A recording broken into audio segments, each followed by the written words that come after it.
You maxed your 401k, you contributed to your HSA, and you even had extra withheld from your paycheck, and you still owe the IRS thousands of dollars? Yeah, that's not just frustrated, it's a trap. Let me show you why this keeps happening. In this video, I'm going to break down why high-income W-2 earners like physicians, dentists, pharmacists, and other professionals keep owing thousands in taxes even when you're maxing out your retirement and withholding extra.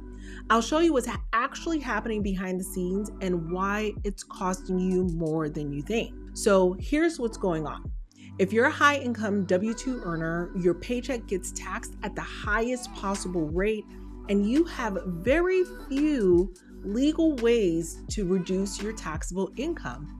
Even if you max out your 401k, maybe $22,500 a year, that's just a small slice of your income that gets sheltered. So say you make $250K a year, you're still being taxed on over $225,000. That is a lot of exposed income. Let me show you an example.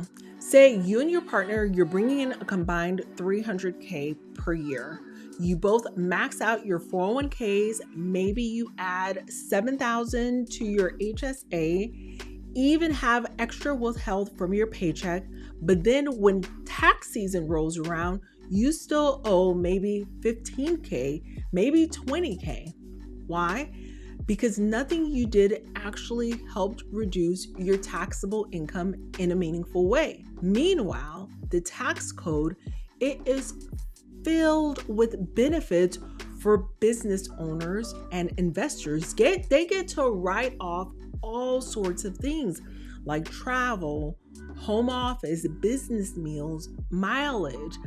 And one of the biggest that they get to write off is depreciation on assets like real estate investments. Now, depreciation is a paper loss.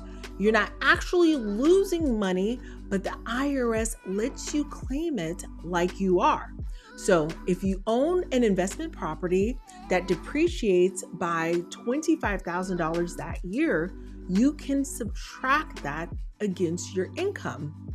And it gets even better with bonus depreciation, where you might be able to write off $50,000 or more in 1 year.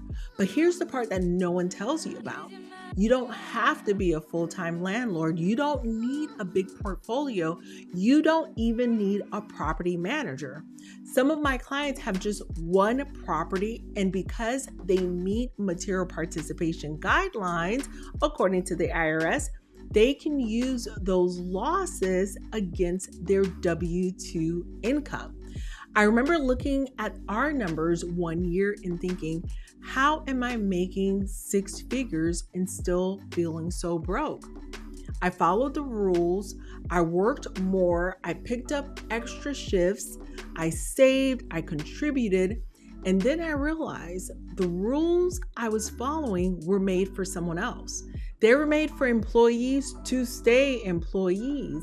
But when I started learning about real estate investors and business owners, when I started learning about what they were doing, everything changed. I got curious. I got help. I got educated. And I started using the same tools they use even while working full time. One of my clients, she and her husband are both pharmacists. They're making a really good income. They maxed out their 401k. They contributed to their HSA and even had extra withheld. They claimed zero on their paychecks to avoid a surprise. They thought they were doing everything right. But year after year, they still owed a huge tax bill. Well, we helped them to acquire just one property and set it up the right way using the strategy that I teach. And that year, their tax bill was zero, all while keeping their full-time jobs and only spending a few hours a week on this strategy. Another client, she was actually a single physician. She didn't think she had the time to manage anything outside of work. We walked her through a simple step-by-step process using one short-term rental that's kind of like an Airbnb. That one property, when we set it up in the right way, within months, she had $70,000 in depreciation losses to apply to her W-2 income. She kept her job, but now she gets to keep more of what she earns. Now, I know what you might be thinking, why hasn't my CPA told me this? The truth is, a lot of CPAs aren't tax strategists, they're tax filers. They plug in numbers, they look at what happened last year, and they try to get it submitted on time on your behalf. But the strategic planning, that's a completely different skill set.